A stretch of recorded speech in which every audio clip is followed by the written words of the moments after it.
Assalamualaikum warahmatullahi wabarakatuh. Sahabat Asifah yang ada di rumah, kembali lagi di acara kami yang ditunggu-tunggu tentunya, yang favorit sekali di Bincang Ramadan, ISQ Podcast, podcastnya Asifah Kolbu. Oke, kembali bertemu dengan kami. Kali ini kita akan berbincang-bincang kembali dengan tentunya kita akan mendapatkan ilmu yang bermanfaat pada hari ini. Buat teman-teman yang di rumah, tetap terus ikutin dan simak dengan baik. Nah, hari ini saya kedatangan tamu yang istimewa, Ustazah Niat. Masya Allah. Assalamualaikum Ustazah. Waalaikumsalam. Gimana kabarnya? Alhamdulillah. Puasanya? Alhamdulillah lancar. Lancar. Semangat ya? Alhamdulillah. Terus semangat. Nah, kali ini saya bersama Ustazah Niat akan membahas tema yang menarik. Dan tentunya ini bakal memberikan pelajaran yang bagus buat kita semua. Jadi tetap stay buat sahabat Asifah sambil menunggu waktu berbukanya, sambil mendengarkan bincang-bincang kita. Nah, hari ini kita akan membahas tema tentang keluarga Imron. Nah, menarik karena keluarga Imron ini dikisahkan di dalam Al-Quran, di surat Al-Imran ya Ustazah ya. Nah, ini sangat menarik. Kenapa? Karena keluarga Imron ini bukan nabi, bukan rasul ya, tapi kisahnya diabadikan di dalam Al-Quran. Tentu kalau kisah yang ada di dalam Al-Quran ini, Allah menaruh kisah di dalam Al-Quran karena mungkin banyak pelajaran yang harus dipelajari oleh setiap umat Islam. Nah, tentu keluarga Imron juga ada kisahnya di dalam Al-Quran, itu untuk kita pelajari, untuk kita ambil hikmahnya. Nah, Ustazah, mungkin banyak nih dari sahabat Asifah yang belum tahu tentang keluarga Imron dan kenapa keluarga Imron ini bisa ada di dalam Al-Quran kisahnya. Mangga Ustazah. Assalamualaikum warahmatullahi wabarakatuh. Sahabat Asifah, menjawab pertanyaan dari Ustaz Fauzi tadi. Nah, kenapa bisa diabadikan dalam Al-Quran? Karena satu-satunya keluarga Imron itu bisa diabadikan yaitu karena keluarganya membina Al-Quran dan membina keluarga dengan taat kepada Allah. Dan membinanya itu bisa taat, bisa membina keluarga dengan baik. Nah, itu aja pokoknya. Nah, menarik ya. Jadi kenapa keluarga Imron ini ada di dalam Al-Quran? Tadi yang Ustazah sampaikan, karena keluarganya keluarga yang baik, keluarga yang taat, keluarga yang memang mungkin isinya diisi sama orang-orang yang punya visi yang baik, yang lillah gitu. Jadi hanya untuk Allah dan mendekatkan diri kepada Allah. Nah, Ustazah, maksud dari keluarga yang baik yang dikisahkan itu seperti apa? Kan kita belum tahu nih. Mungkin dari kisah keluarga Imron ini, apa yang menjadikan Allah itu menaruh kisahnya dalam Al-Quran, dan kenapa gitu kan keluarga Imron ini disebut keluarga yang soleh, keluarga yang baik? Karena di dalam keluarga Imron ini yang pertama yaitu tidak pernah marah, walaupun itu kepada anak, istri atau suaminya.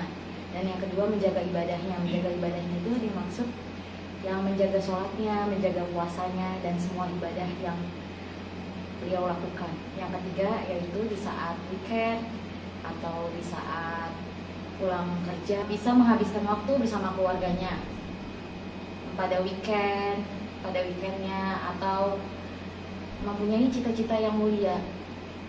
Itu keluarga Imron. Nah, Masya Allah ya. Jadi banyak yang perlu kita pelajari tadi. Taat kepada Allah, ibadahnya tidak tertinggal, bisa menahan amarah. Nah, ini perlu kita ikutin gitu. Mungkin dengan kita mengikuti kisah keluarga Imron ini, mungkin keluarga kita juga bisa sebagai keluarga yang baik, keluarga yang soleh, seperti halnya keluarga Imron. Nah, Ustazah, jadi keluarga Imron itu sebenarnya siapa aja sih gitu kan di dalamnya? Kan taunya Imron doang nih, ya kan, jelas Imron itu siapa gitu. Imron itu adalah keluarga dari ayah dari Siti Maryam dan Asya. Beliau cuma punya 2 orang anak. Nah, menantunya itu ada Nabi Zakaria. dan cucunya itu nggak bisa. Begitulah keluarga Imron. Nah, jadi yang menjadikan keluarga Imron ini mulia mungkin karena mendidik anaknya gitu kan, benar-benar taat, dan akhirnya ada yang dinikahin Nabi Zakaria dan lahirlah Siti Maryam. Nah, ini cukup menarik nih kisah Siti Maryam. Kan kalau yang kita tahu, Siti Maryam itu mengandung tanpa adanya suami. Nah, ini kan mungkin banyak fitnah dulu kan, banyak fitnah yang memfitnah Siti Maryam, mungkin telah berbuat yang tidak sampai bisa hamil tanpa adanya suami. Nah, ini bagaimana seorang tadi ayahnya Imron itu bisa mendidik Siti Maryam ini bisa tegar, bisa sabar, bisa kuat menghadapi fitnah semacam itu.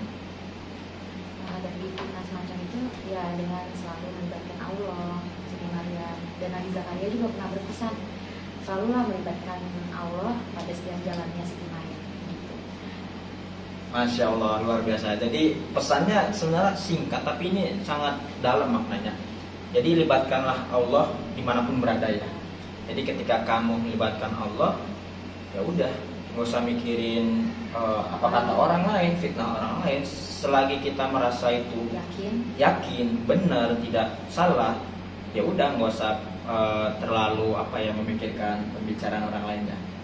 Mungkin kalau zaman sekarang beda nih Ustazah ya. Kalau kita kan difitnah, mikirin nih, aduh difitnah seperti ini gitu kan. Karena mungkin kita tidak melibatkan Allah ya.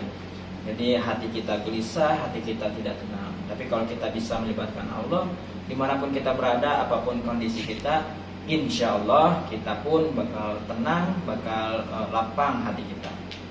Nah, bagaimana nih Ustazah? Ketika mungkin bagi orang-orang yang sudah berkeluarga, kan Ustazah juga gitu. Kalau saya sih belum gitu, tapi doain aja. Nah, membentuk keluarga supaya bisa gitu, atau supaya bisa meneladani keluarga Imron ini. Mungkin kan misalkan Ustazah sebagai seorang istri gitu kan, ataupun gimana nanti bagi seorang suami, dan bagaimana bagi seorang anak. Mungkin bisa dijelaskan Ustazah. Menumbuh kembangkan pendidikan karakter anak, mulai dari taat kepada Allah, dan yang kedua yaitu membina rumah tangganya. Kemudian menaruh harapan-harapan mulia kepada orang tuanya atau kepada anak, dan mempunyai cita-cita yang mulia juga. Misalnya menamakan anak dengan nama-nama yang baik atau arti yang baik, begitu pula. Masya Allah. Jadi intinya yang bisa kita dapetin ketika kita berkeluarga mempunyai visi ya. Visinya tuh yang benar-benar mulia. Kayak keluarga Imron tuh visinya menjadikan keluarganya yang ingin selalu dekat kepada Allah. Nah, mungkin kita juga seperti itu ya Ustazah ya. Kadang kan kita membina rumah tangga ataupun membentuk keluarga tuh nggak punya visi. Nah, itu kan sebenarnya yang menjadikan keluarga kita tanpa arah gitu kan. Karena kan visi atau tujuan itu kan bisa memperjelas langkah kita ke depannya. Dan juga tadi mendidik anak ya sejak usia dini gitu kan, terus membentuk karakternya dan membentuk agar anak-anak kita paham akan agama dulu gitu. Dan itu yang menjadikan keluarga kita bisa menjadi keluarga yang taat, keluarga yang baik, keluarga yang soleh. Nah Ustazah, kira-kira nih apa aja sih hikmah pesan yang bisa kita ambil dari kisah ini? Mungkin bisa kita aplikasikan dalam kehidupan kita gitu, ataupun bisa memberikan ilmu pelajaran bagi yang belum berkeluarga. Nah, seperti apa Ustazah? Hikmahnya yaitu biasakanlah untuk berkata baik kepada anak atau berkata baik kepada diri sendiri, terus membina pendidikan karakter dari ini. Kemudian berperanlah penting sebagai orang tua untuk mendidik karakter anak. Nah, Masya Allah, luar biasa. Jadi itu hikmah yang bisa kita dapetin dari kisah keluarga Imron. Intinya kalau kita mau keluarga kita menjadi seperti keluarga Imron, ikutin dan teladani apa yang telah dilakukan oleh keluarga Imron ini. Seperti yang tadi Ustazah sampaikan, Mungkin dengan kita mengikuti, mudah-mudahan keluarga kita bisa menjadi keluarga yang baik seperti halnya keluarga Imron ini. Nah, saja mungkin kata-kata semangat buat sahabat Asyifa di rumah untuk lebih semangat lagi. Untuk sahabat Asyifa, teruslah semangat dalam mendidik atau membina karakter bagi anak-anak usia dini gitu. Dan semangat untuk puasanya setiap harinya, semoga dapat taatnya dari Allah. Masya Allah, luar biasa kata-katanya, sangat dalam ya. Jadi itulah perbincangan kita pada hari ini. Mudah-mudahan banyak manfaat yang kita bisa dapatkan. Kami berdua terima kasih Ustazah ya sudah hadir di Bincang Ramadan ISQ Podcast. Mudah-mudahan sehat selalu, dan buat sahabat Asyifa mudah-mudahan bisa dapat pelajaran dari perbincangan kita pada kali ini. Pagi-pagi keluar rumah, bacalah doa saat melangkah. Mudah-mudahan sahabat Asyifa tetap istiqomah. Saya doakan ilmunya berkah. Sekian, wassalamualaikum warahmatullahi wabarakatuh.